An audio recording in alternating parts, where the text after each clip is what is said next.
At this point, are we even the same character? Oh, do you want to find out, teddy bear? Don't ever call me that again! Alright, you sons and daughters of Goonery. Today we talk about gender-bent waifus. Against my will, of course. I don't really like them per se, especially if it's just a plain gender swap, and they're no different from their male counterpart, and there's nothing unique about the design besides their thick, oversized tickle biggies. It's like, how do I say this? Dante for example.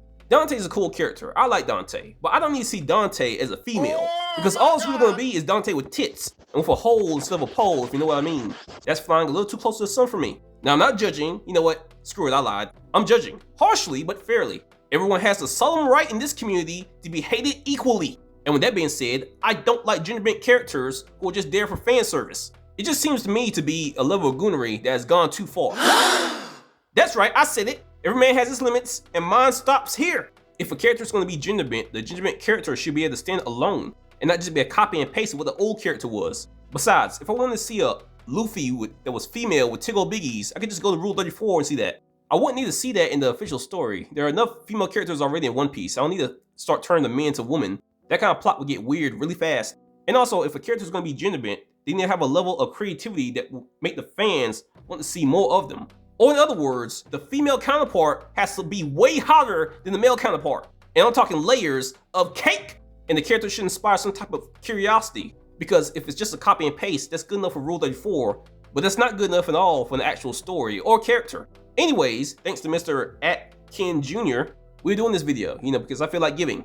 It's Christmas time, and I feel a little bit jolly, but not that damn jolly. So Mr. Ken, we'll do the video, but you, sir, on Sus Watch, hey, it could be a girl. I don't give a damn if it's a boy, girl, or creature from the Black Lagoon. It also could be an alien. Alien? You know what, that makes sense. Yeah, that explains everything. Of course it does. How did I not realize this until now? Because you're an idiot, and Ken's an alien. Yeah, in America. Fuck yeah! Quick voice, get ice. Perfect. Here's to you, Ken, you genius bastard. And now it's time to find out, do gender-bent characters make good waifus? We have a decent list this time. Black Horse will be talking about what makes them good, and I will be talking about what makes them trash. Now suck on some ice or whatever's in your hands, viewers, and let's begin. We're so inclusive. Alright, our first gender-bent waifu is Sori. Now she isn't the official gender-bent version of this certain character, but to some fans, she is seen as a gender-bent version of Sasuke. But again, not officially. And she was created by Masashi Kishimoto, the creator of Naruto. So she is an official character. But she's not in Naruto, she's in a short, one-shot manga called Mario. And this manga was created in 2013, and the concept for this story was started even before the story of Naruto was started, but only was revisited after Naruto ended years later.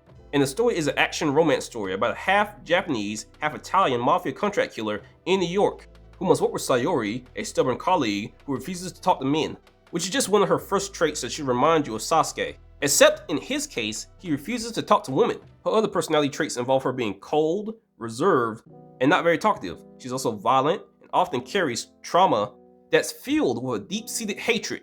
And she even has a relationship with the character Mario that parallels Naruto's and Sasuke's relationship. Bruh, he might as well should have just named the character Sasuke. I mean seriously, this is just copy and paste. Besides the fact that this is a dark mafia story and not a ninja story, and this is New York City, this is literally just Sasuke if he was a girl. But since they made her hot and changed up the story a bit, I think this one is good enough to be called a good gender-bent waifu.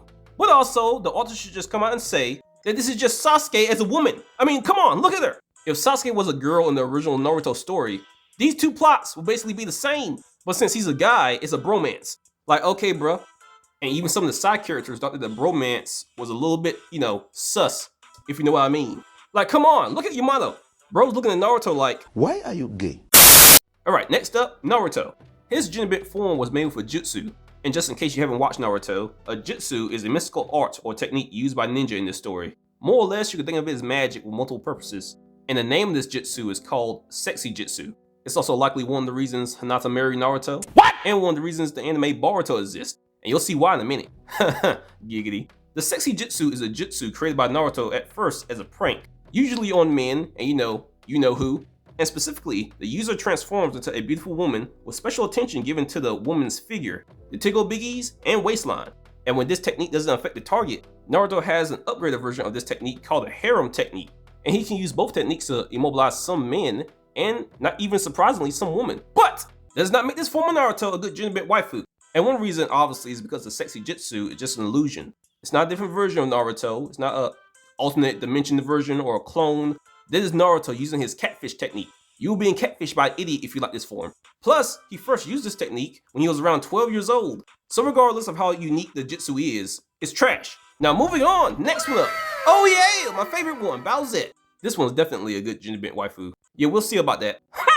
Anyways, Bowzette is the Genderbent form of Bowser. You know, the enemy of Mario. And no, she is not an official character, but she is fan created. And the fan that created her is someone on Twitter who's apparently an artist named AYYK92, and also known as Hinawa. Now, Bowzette's fan created story starts in a comic strip, and it's not that long of a comic apparently, but it got a lot of attention online, to the point this character Bowzette became famous. Now, in the comic strip specifically, Bowser and Mario apparently get turned down by Peach, and instead of turning on their Nintendo Switch 2 and crying about it, they got their get back in heels. Now, you may be wondering, what is this crown that Bowser put on his head? This crown is called the Super Crown. It's a canon power-up in the game New Super Mario Bros. U Deluxe. And in the game, it turns Toadette into Peachette. And it was apparently put in the game to make a Peach-like character playable without disrupting the story. And also, specifically, the crown doesn't necessarily turn every character that wears it into a woman, but more or less makes every character that wears it more like a Peach-like version of themselves. The character also is seen by fans as a Bowser and Peach fusion, you know, basically a merge of Bowser's features with Peach's body, and has been called the Koopa Princess. And I just have to state that even though this character has not been around as long as the original character, Bowser, I still think she's honestly just as famous. But I guess no one in Nintendo has took the initiative to make her, you know, official yet. And honestly, there's enough comics and art out there of her that we're to the point where she really is just her own character. But she's not official because Nintendo sucks! And honestly, I don't even think Nintendo has the balls to create a sexy dragon-like character like this, you know, because they're trying to be family-friendly all the time. But we don't want family-friendly.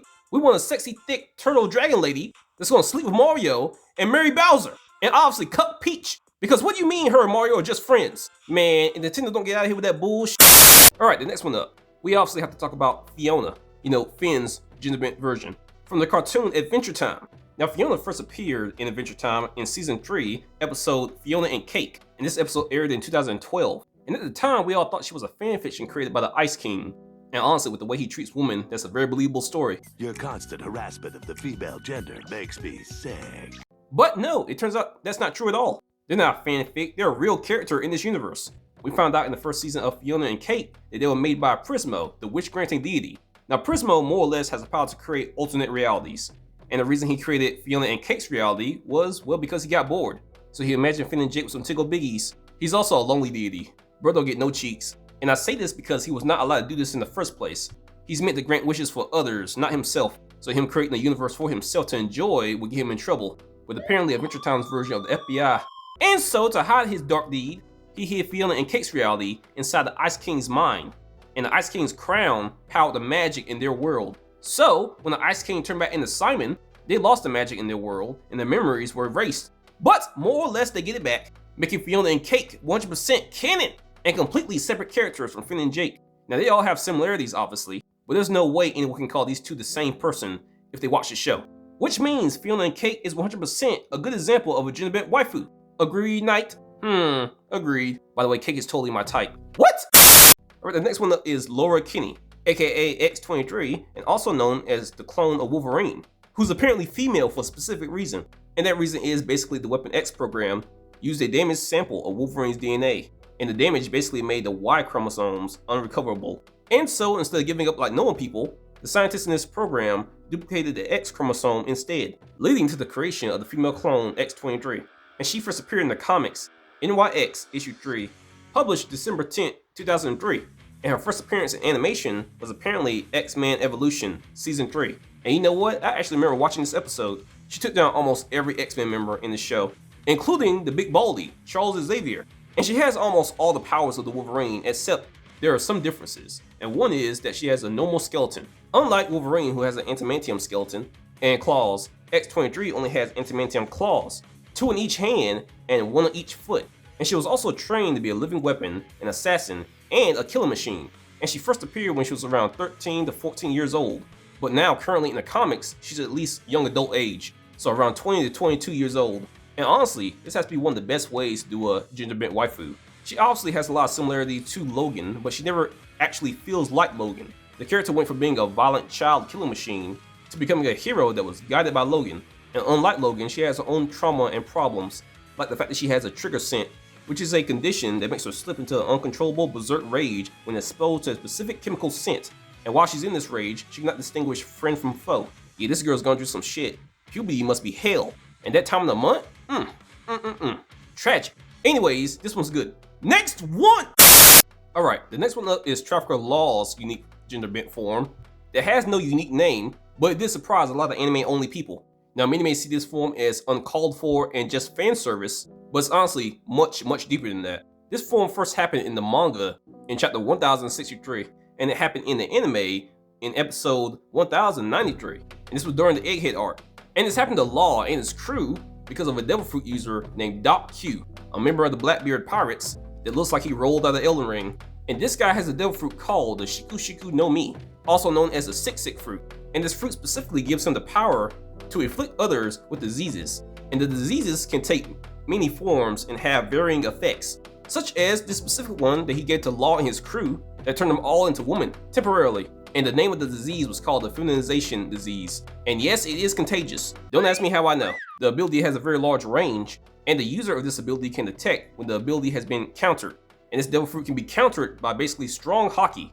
And Doc Q is also susceptible to his own diseases. So yeah, that's why Law and his crew basically turned the woman for like a few seconds in the episode. And again, there's no name to this female version of Law, but there is plenty of Rule 34 of it. And it's an interesting design, but unfortunately I'm gonna have to call this one trash, because the character in itself is just Law, and not even really a better version of Law. Trafficker Law stated in this episode that he felt clearly weaker in this state. So yeah, interesting, got my attention, but also trash. Moving on, the next one up is Freddy Fazbear's gender-bent version, Fredina Fazbear. And honestly, that first name is just awful, I hate it. Fredina, were they even trying? I don't think so. Trash name, but her looks though, oh my. She made me want to go bear hunting. Like, her look is very unique, and she even has her own game called Five Nights in Anime. And it's basically the same thing as Five Nights at Freddy's, but in this game, if they catch you, they give you, death. Bye, Snoo Snoo! Yes, rock and roll! Fredina also makes a brief appearance in a YouTube video made by a channel called SMG4 on December 9th, 2023, called Remastered 64 Freddy's Spaghetteria. And in this video, she shows up briefly while Mario is rapidly flipping the lights. So fans of Freddy Fazbear obviously like this character, and Gooners obviously like this character, and like her or not, she has her own video game. And she looks very different from the original character. And unlike Freddy Fazbear that was built in a pizza restaurant, in the Jolty Flair universe, she was built in a nightclub. And Jolty Flair is a fan of the FNAF series and the content creator who created this story. And in this story, she's a dancer and co-leader of the nightclub cabin. And in this story, her animatronic buddy named Goldie snaps one day and accidentally kills their owner named Bob. So that tells me in Jolty Flair's universe, they're not exactly monsters like they are in the original universe. And in this universe, they're all thick. But does this make Fredina a good gender-bent waifu, or does it make her trash? You know what, I'll let you guys argue about that in the comments. And tell me in your opinion who is the best gender-bent waifu on this list. And also tell me who you would like to see in part 2, if I ever do one. And also, tell me if there's a specific video y'all want me to talk about before Christmas. Leave it all in the comments. You guys have a good day. Bye!